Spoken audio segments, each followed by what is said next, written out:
আসসালামু আলাইকুম রহমতুল্লাহ। প্রিয় বন্ধুরা, আশা করি আপনারা সকলে ভালো আছেন। আলহামদুলিল্লাহ, আমিও ভালো আছি। আমি আছি নারায়ণগঞ্জ চাষারাতে। তো চাষারা থেকে রাব্বি ভাই আমার সঙ্গে যোগাযোগ করতেছে দীর্ঘ 2 থেকে 3 মাস আগ থেকে। তিনি আমাকে মুরগির বাচ্চার অর্ডার দিয়েছিলেন। তো এখানে 100 মুরগির বাচ্চা আছে। আজকে সকালে মুরগির বাচ্চা নিয়ে যাত্রা শুরু করেছি। এখানে আস্তে আস্তে মাগরিবের সময় হয়ে গেছে। তো এই যে দেখতে পাচ্ছেন বন্ধুরা, আপনারা এই মুরগির বাচ্চাগুলো কিন্তু অনেক ক্লান্ত। আস্তে আস্তে মুরগির বাচ্চাগুলো অনেকটা দুর্বল হয়ে গেছে, অনেকটা ক্লান্ত হয়ে গেছে। আর নতুন জায়গায় নতুন পরিবেশে আসছে মুরগিগুলো। তো এখন এই মুরগিগুলোকে লাইসিনে দিয়ে দিয়েছি। দীর্ঘ একটি যে আপনার ধকল পড়েছে, এই ধকলের জন্য এদেরকে একটি অ্যান্টিবায়োটিক ডোজ করতে হবে। তাহলে মুরগির বাচ্চাগুলো একবারে পুরোপুরিভাবে স্বাভাবিক হয়ে যাবে। আপনারা যদি কেউ ডিমের মুরগি তৈরি করেন, তাহলে অবশ্যই আপনারা দেশি মুরগির খামার থেকে মুরগি নিয়ে ডিমের মুরগি তৈরি করবেন। আপনারা যদি বাজার থেকে মুরগি কিনে প্রেস করেন, সেই ক্ষেত্রে আপনারা ভালো মানের একটি ফিডব্যাক, ভালো মানের একটি পার্সেন্টেজ কিন্তু মুরগি থেকে পাবেন না। আপনারা যদি নিজ হাতে একটি প্রেস স্টক করেন, তাহলে সেখান থেকে কিন্তু আপনারা ভালো মানের একটি পার্সেন্টেজ পাবেন। আমার সাথে যে রাব্বি ভাই যোগাযোগ করেছিল, রাব্বি ভাই আমাকে অনেকটা বিশ্বাস করেছে, যেটা বলার মতো ভাষা আমার নাই। তো সে আমাকে যে বিশ্বাসটা করেছে, আমি আশা করি তার থেকে দ্বিগুণ ফিডব্যাক সে আমার কাছ থেকে পাবে ইনশাআল্লাহ। আমি আমার সর্বোচ্চটা দিয়ে চেষ্টা করব তার খামারটা যেন আমি দাঁড় করায় দিতে পারি, এখান থেকে যেন ভালো মানের একটি আর্নিং সে করতে পারে। এই দেখেন, এই মুরগিগুলো কিন্তু আপনার ডিমের জন্য তৈরি করা হবে। তো এখন থেকে এগুলো ডিমের শিডিউল অনুযায়ী বড় হবে। আপনার ডিমের শিডিউল মাংসের মুরগির শিডিউল কিন্তু এক না। ডিমের মুরগি এক শিডিউলে বড় করতে হয়, আর মাংসের মুরগি আরেক শিডিউল অনুযায়ী বড় করতে হয়। আর আপনারা যারা খামার করবেন, অবশ্যই আপনারা অভিজ্ঞ যারা খামারি আছে এবং অভিজ্ঞ যারা ডাক্তার আছে, যারা দেশি মুরগির ফার্মিং সম্পর্কে বুঝে, তাদের সঙ্গে যোগাযোগ করে আপনারা দেশি মুরগির ফার্মিংটা শুরু করবেন। যদি নিজে নিজে একা একা আপনারা দেশি মুরগির ফার্মিং কন্টিনিউ করেন, তাহলে অবশ্যই আপনারা এখান থেকে লসের সম্মুখীন হবেনই হবেন। আজকে না হন কালকে হবেনই হবেন। আপু কিন্তু বাচ্চা টিকাইতে পারতো না। আপু, আপনি কি বাচ্চা টিকাইতে পারতেন? আপনাদের 1 মাসের বাচ্চা কি এত বড় হয়? কখনো করতে পারছেন? এখন যতটুকু হয়েছে 1 মাসের বাচ্চা, আপনি যদি নিজে তৈরি করেন, ইনশাআল্লাহ এর চেয়ে আরো বড় হবে, ছোট হবে না। আমি আশাবাদী। যদি এরকম বড় করতে চান, তাহলে কি করতে হবে আপু?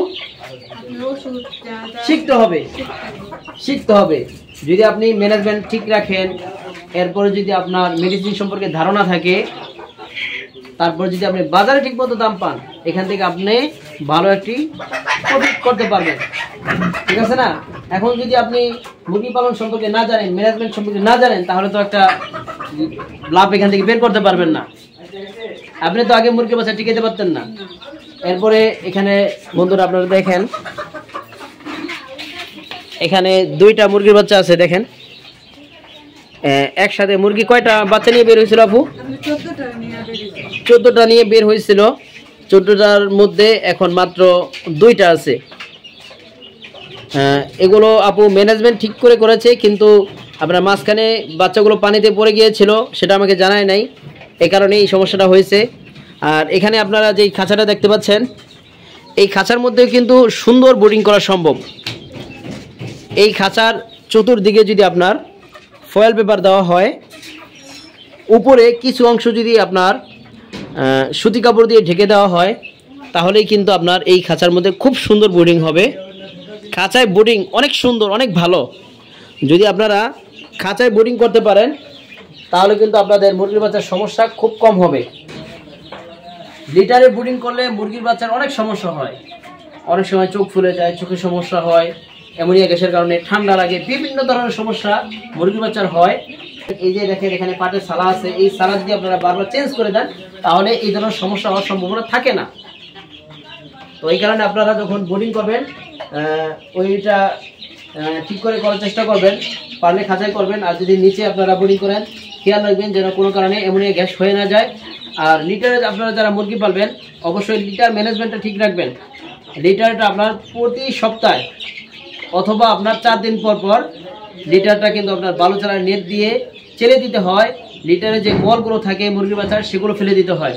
এভাবে যদি আপনারা লিটার ম্যানেজমেন্টটা ঠিক রাখেন তাহলে লিটারও আপনারা খুব ভালোভাবে মুরগি পালতে পারবেন। বন্ধুরা এখানে দেখেন বাজার থেকে কিছু মুরগি কিনে এনেছিল আপু। তো এই বাজার থেকে যে মুরগিগুলো কিনে এনেছে টিকাইতে পারে নাই। এখানে 60টি মুরগি কেনা হয়েছিল, 60টি থেকে কিন্তু আপনার 3টি মারা গেছে আর 4টি আছে। এই জন্য আপনারা কি করবেন, শীতের সময় কেউ বাজার থেকে মুরগি কিনবেন না। আপনাদের যখন মুরগি কেনার প্রয়োজন হবে আপনারা শীতের শেষ দিক দিয়া মুরগি কিনবেন। যদিও শীতের শেষে মুরগির দাম বেশি থাকে না কেন, আপনারা ভালো একটা জিনিস পাবেন। আর শীতের মধ্যে যদি কিনেন অধিকাংশ সময় আপনার ভাইরাসে আক্রান্ত মুরগি আপনার ঘরে আসার সম্ভাবনা থাকতে পারে। ভাইরাসে আক্রমণ করা মুরগি যদি আপনি আনেন তাহলে একটা মুরগির সমস্যা থাকলে কিন্তু আপনার পুরো খামার খালি করে দিয়ে যাবে। এই জন্য আপনারা এটা খেয়াল রাখবেন। আপু মুরগি যে পালার ইচ্ছা এটা আপনার কিভাবে হইলো? আপনি প্রথম 2-1টা মুরগি যখন শুরু করছিলাম, জি বুঝছেন, তাই আপনি ডিম পাতো ভয়তাম, একটা বাচ্চা ফুটতো না, ডিম নষ্ট করে লাগে। জি এরপর আপনার বসাই নাইকা ওই যে এই কুপটা দেখতেছেন না, এই দুটো মুরগি দিয়ে আপনি শুরু করছিলেন। আর একটা মুরগ আছে, জি বুঝছেন। তারপরে আপনার গিয়া এই দুইটা আসছিল। এরপরে আপনার আমার স্বামী এই মুরগিগুলো আনলো, আপনার লগে কথাবার্তা বললো, জি আমারও বলছে। এরপর আপনার মুরগির আগ্রহটা আমার বাড়লো, বুঝছেন। আগ্রহটা প্রথম কার, আপনার না ভাইয়ার? আপনার বাইরে আসলো, হ্যাঁ বুঝছেন। জি বাইরে ওই যে আপনার কইলাম না, ওই দুইটা মুরগিটা শুরু করছিল, বুঝছেন। জি আর আপনার আনছিলাম কিন্তু ওটা মারা গেছে। জি এরপরে আপনার এই দুইটা মুরগি রয়েছে। আর ওই মুরগিগুলো আপনার লগে যে কথা কইতেছে ওই মুরগিগুলো তখন আনছিল, জি জি বুঝছেন। এই মুরগি দিয়ে আপনি শুরু করুন। এই বিদেশি মুরগি থেকে লাভ বের করা কি অনেক সহজ? না, অনেক কঠিন, হ্যাঁ অনেক কঠিন। কারণ এই মুরগিগুলা যদি আপনি করতে চান তাহলে আপনার অনেক প্রসেস জানতে হবে। আচ্ছা বলেন তো, একা একা কি কখনো দেশি মুরগি থেকে লাভ বের করা যাবে? না, কারণ আপনি প্রথম কিছু জানি না, আপনি কোন ওষুধ দিতে হইব, কি করতে হইব, আপনি কোন ভ্যাকসিন দিতে হইব, এটা আমি আপনার মনে করেন জানি না। না জানলে কি করা সম্ভব? সামনে আগানো সম্ভব? না, লস হবেই হবে, তাই না? তো আপনি যারা খামার শুরু করতে চায় তাদের কিভাবে খামারটা শুরু করতে হবে? মনে করেন আপনার ধরেন আপনারে আমার জামাই ফোন দিয়েছে, জি আপনার লগে কথাবার্তা বলছে, আপনি ওষুধের কথা কইছেন, কি কি ওষুধ লাগবে, কোন মেডিসিন লাগবে, কোন খাবার আপনি খাওয়াইতে হইব, বুঝছেন। জি মানে একজন না জিজ্ঞাসা তো আমি আর আপনার খামারটা করতে পারি না। জি জি আর আমার লাভ হইব না, হবে না, বুঝছেন। এই যে যেমন ধরেন এই বাচ্চাটি ফুটাইছিলাম, 14 রাতে 2টা বাচ্চা আছে, জি জি সব বাচ্চা মারা গেছে। জি তাই মনে করেন এই যে আপনার জিগাইছি, আপনি ওষুধের নাম দিয়ে কয়ে দিয়েছেন, এই এই ওষুধ খাওয়াইছি। জি মানে যদি আপনি আমার না বলতেন তাই আমি এই বাচ্চাটিকে বাঁচাতে পারতাম। এই যে আপনি মুরগি বাচ্চাটি আনছেন, জি এটা তো আপনি ওষুধ পানি মেডিসিন যা যা দরকার ভ্যাকসিন সবই তো দিচ্ছেন। হ্যাঁ দিছি। দিচ্ছেন না? জি না দিলে তো আপনার এই বাচ্চাটি এত বড় হয়ে যায় না। এটা না না হয় নাই। আপনার তো কঠোর পরিশ্রম আছে এর পেছনে। অবশ্যই আছে না, সেইটাই আপনার আমার আগ্রহ অতটা আসছিল না। আমি আপনার মুরগি টুরগি এটা পালতাম না। জি আমার জামাই আপনার 2টা মুরগি শুরু করছিল, জি দেখতে নিয়ে আপনার আমার এই আগ্রহ আছে। আসলে আপু দেখেন, এই মুরগি পেলে যদি আপনার মাসে 15,000 টাকা আসে তাহলে এটা আপনার সংসারের জন্য কতটুকু সাপোর্ট হবে? যদি আমার 1000 টাকা হয়, আমার 1000 টাকা লাভ। হ্যাঁ এটাই লাভ। জি আর মুরগির খামার তো সারাদিন সময় দিতে হয় না। না, খালি ওকে টাইম টু টাইম আপনার আদার পানি ওষুধ শেষ, ওগুলোকে তার আপনি সারাক্ষণ থাকুন লাগে না? না থাকা লাগে না। জি জি তাহলে যদি আপনি একটু অবসর সময় যদি একটু সময় দিয়ে আপনি এখান থেকে 10,000 টাকা মাসে বের করতে পারেন তাহলে সেটাও তো অনেক কিছু, তাই না? আমি যে আপনার ভাই আপনার বললাম আমরা 1000 টাকা এলাম, আমার 1000 টাকা লাভ, আমার 10,000 টাকা লাগবে না। আমি কি আপনার বাড়ি ঘর করবো? এই তো এটাই। ইনশাল্লাহ যদি আপনার আগ্রহ থাকে এখান থেকে ভালো একটি ফিডব্যাক বের করতে পারবেন, আল্লাহ চাহে তো। আমি চেষ্টা করতে পারবো, ঠিক আছে না? আপনি চেষ্টা করতে অবশ্যই আমি চেষ্টা করব, আপনাদেরও চেষ্টা থাকবে ইনশাল্লাহ। যদি চেষ্টা করেন ইনশাল্লাহ অতি শীঘ্রই এখান থেকে ভালো একটি ফিডব্যাক আপনারা পাবেন।